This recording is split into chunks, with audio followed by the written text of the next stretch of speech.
বাংলায় আসলাম। আহ, দেখুন, বিলেত ফেরত আমরা অনেক শুনেছি আমাদের ছোটবেলায়। এখন তো বিলেত ফেরতের কোনো সেরকম ব্যাপার নেই নেটের যুগে, হোয়াটসঅ্যাপের যুগে। কিন্তু জেল ফেরত এটা কিন্তু আহ, মানে সেই কোভিডে একটা কথা এসেছিল না, নিউ নর্মাল। তো আমাদেরও জেলে ঢোকানো বেশ কঠিন ব্যাপার, কিন্তু জেল থেকে বেরিয়ে কিন্তু টপাটপ অনেকেই চলে আসছেন।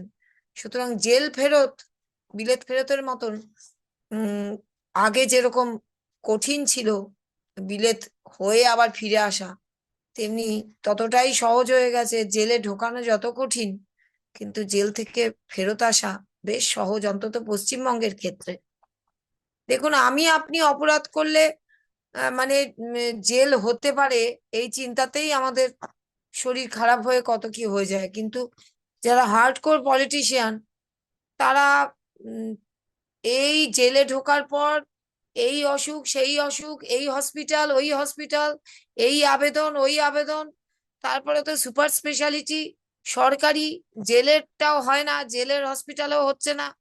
তারপরে উম, এমনকি প্রাইভেট হসপিটাল, সবকিছু হয়ে এই কিছুদিন হসপিটাল কিছুদিন জেল, জেলের মধ্যে স্পেশাল ব্যবস্থা, এই সমস্ত কাটিয়ে এই 2 2.5 3 3 বছর 3 মাস দেখতে দেখতে কেটে গেল।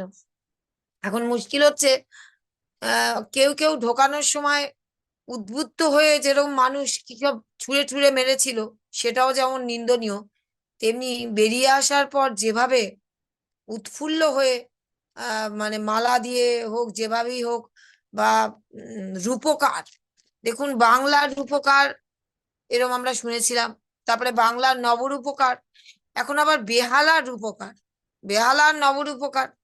এখন বেহালাবাসীর মানে পোয়াবারো, মানে ধরুন কাকে রেখে কাকে মানে কাকে ছেড়ে কাকে রাখবেন। মানে কিছুদিন আগেই শোভনবাবু, তারও তো এক ধরনের মুক্তি হলো। তিনিও জেলে ঢুকেছিলেন খুব কম সময়ের জন্য, ওই কোভিডের দ্বিতীয় ফেজের সময় একবার হলো না, যে সকালবেলা সেই আমাদের ওই জায়গাটায় সবাই মিলে সেই জড়ো হয়ে গেল, বসে গেল। তারপরে সেই জড়ো হয়ে যাওয়াটা তখন খুব অন্যায় ছিল বেশি মানুষের। তা সত্ত্বেও ওই আপনার নিজাম প্যালেসের ওই জায়গাটায় তারপরে মুখ্যমন্ত্রী পৌঁছে গেলেন। তারপরে সেই সুব্রত মুখার্জি, যিনি এখন নেই, প্রয়াত, আমাদের ববিদা, তারপরে শোভনবাবু, তারপরে বোধহয় কয়েকটা দিন মাত্র জেল হয়েছিল। যাই হোক, এই জেল ফেরতদের নিয়ে বা আহ, তৃণমূলে ব্রাত্য কিছুদিন ছিলেন অফিসিয়ালি, এইরকম মানুষজনদের নিয়ে বেহালাবাসীর এখন তুঙ্গে অবস্থা। কারণ অরিজিনাল রত্নাদেবী আছেন এমএলএ, কিন্তু এখন আবার উম, কাকে ছেড়ে কাকে রাখবেন। তো সেই যাই হোক, সেসব তো হলো, কিন্তু জেল ফেরত যদি হিসাব স্মৃতির থেকে আনি, তাহলে ধরুন এই বালু, বালু বাবু অর্থাৎ জ্যোতিপ্রিয় মল্লিক, তিনি জেল থেকে বেরিয়ে মোটামুটি চুপচাপই দলের কাজ করছিলেন, মন দিয়ে দলের কাজ করছিলেন। এই কয়েকদিন আগে দেখলাম আবার কি তাকে ধাক্কা টাক্কা মেরেছেন কারা তার বাড়ির সামনে। এমনিতে তার জোড়া দুটো বাড়ির সামনে চাক্ষুষ দেখেছি, প্রচুর পুলিশ থাকে সব সময়। তারপরেও তার পার্টির ক্যাডাররা থাকে, তা সত্ত্বেও তিনি সত্যি আম, অবাক হচ্ছেন যে কে তাকে এসে আবার দিল ধাক্কা ধাক্কা। তো অনেকেই বলছেন যে ও সিকিউরিটি বাড়ানোর জন্য অনেক সময় এই সমস্ত হয়। তো সেটাও হতে পারে, জানি না। তারপরে ধরুন আর কারা, হ্যাঁ ওই যে বড়েয়ার একজন এমএলএ, ওই যে পুকুরে ছুঁড়ে ছুঁড়ে মেরেছিলেন মোবাইল, তিনি কদিন মুক্তি পেয়েছিলেন সুপ্রিম কোর্টের দিকে, আবার তাকে ধরেছে, আবার বেরিয়ে পড়বে, কোনো ব্যাপার না।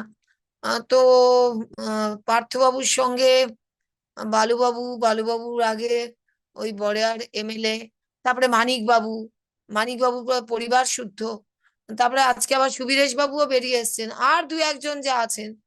তো মোটামুটি হ্যাঁ, আমাদের তৃণমূলের যারা রত্ন এবং যারা বেশ বড় বড় পোস্টে, কেউ খাদ্যমন্ত্রী, কেউ প্রাথমিক শিক্ষা দপ্তরের চেয়ারম্যান, তারপরে আবার এমএলএ, কেউ আবার শুধু এমএলএ, কেউ আবার শৃঙ্খলা রক্ষা কমিটির চেয়ারম্যান এবং মহাসচিব, এবং শিক্ষামন্ত্রী প্রাক্তন এবং শিল্পমন্ত্রী, এই যে বড় বড় ব্যাপারগুলো, তারা যে জেল থেকে ফিরে এসে সসম্মানে এবং বাইটও দিচ্ছেন, তারা দেশের দশের উপকার নিয়ে আবার বাইটও দিচ্ছেন। এবং দেখলাম যে এসআইআর নিয়ে কথা বলছেন, এমনকি পেছনে সেই আহ, নেত্রীর বিরাট ছবি।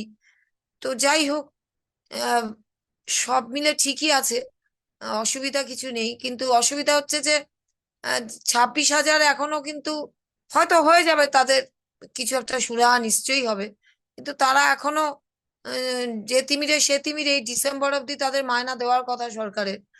তারপরে আবার ওই 10 নম্বর নিয়ে না কি নম্বর নিয়ে কি সব হচ্ছে, যাই হোক। তো জেলে ঢোকানো বেশ কঠিন ব্যাপার। সে যারা এই ব্যাপারে সক্রিয় ভূমিকা নিয়েছিলেন, যার যার জায়গা থেকে থেকে আইনের বিচারপতি বলুন, যাই বলুন, তো তিনি দেখলাম যে হতাশ হয়ে গেছেন। অর্থাৎ যিনি কোনো অন্যায় করেননি, বরং আগাম রিজাইন দিয়ে একেবারে কোনো রাজ্যসভা না, একেবারে ইলেক্টেড মেম্বার হয়ে এমপি হলেন, তিনি কিন্তু একটু উল্টো সুর গাইছেন এবং যথেষ্ট হতাশ। কিন্তু এক এক করে দেখুন, আরো কত লোকের নাম বলবো, তারা জেল ফেরত হয়ে সসম্মানে অধিষ্ঠিত হয়েছেন। এবং জেলে থাকাকালীন সেই জেল কর্মীদের যে ওখানকার আরক্ষা বাহিনী, তাদের যে কি অসুবিধা, সেইটা মুখ্যমন্ত্রীকে রেকমেন্ড করবেন, এটাও বলেছেন। তো সে যাই হোক, আমাদের এই শোয়ে যতদিন পারবো আমরা ছোটখাটো বাইট, যিনি ছবি হয়ে গেছেন, তার দেখানোর চেষ্টা করব। অনেক সময় পারি, অনেক সময় পারি না, দেখি পারি কিনা। তবে এইটুকু বলছি যে এসআইআর ইস্যুতে আমরা এমনিতেই সবাই একটু ওই ফর্ম ফিল আপ করতে গিয়ে দ্বিধায় ভুগছি, নানান রকম কষ্ট, নানান রকম মানে ভাবনা চিন্তা আসছে। আমারই ব্যক্তিগতভাবে 2002-তে নাম নেই, কিন্তু আমি ফর্ম ফিল আপ করতে কিন্তু ভীষণভাবে ভয় পাচ্ছি, কারণ আমি একলা কি ভুলভাল করে দেবো জানি না। তাই সেই ব্যাপারে আমার মনে হচ্ছে যে ইউটিউবে ভরে গেছে মাস্টারমশাইতে, ঠিকই করছেন। আমি প্রত্যেকটা মাস্টারমশাই থেকে শিখছি, কিন্তু তবুও বলছি নিজে থেকে ওই পেন্সিল দিয়েও পারছি না। দেখি কি হয়। সব মিলিয়ে ভালো থাকবেন, ধন্যবাদ। ঠিক আছে, বালুবাবু বুক চিতিয়ে বলতে পারতেন যে আই এম এ ব্রিফলেস লয়ার, আমি জীবনে কোর্টে যাইনি, আমি এলএলবি পাস করেছি, আমার বাবার সম্পত্তি অনেক আছে, আমার বাবা স্বাধীনতা সংগ্রামী, আমার দাদা নামকরা ডাক্তার।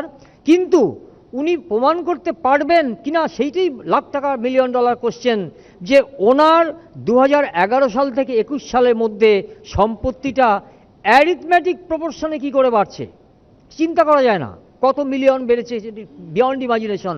তাহলে সেক্ষেত্রে কি চিফ মিনিস্টার ঘুমিয়েছিলেন? সেক্ষেত্রে কি চিফ সেক্রেটারি ঘুমিয়েছিলেন? তাদের কি কোনো দায় দায়িত্ব ছিল না? তারা কি এগুলো দেখতে পারেননি? কিচ্ছু তারা দেখেননি। কেস্টের ক্ষেত্রেও দেখেননি, খাদ্যমন্ত্রীর ক্ষেত্রেও দেখেননি, আর অনেকের ক্ষেত্রেই দেখেননি।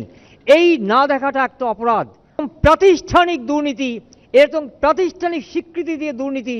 এবং উট পাখির মতো যিনি প্রধান এক্সিকিউটিভ, তিনি মুখ গুজে বসে থাকবেন, তিনি বলবেন ওর মাথায় অক্সিজেন কম।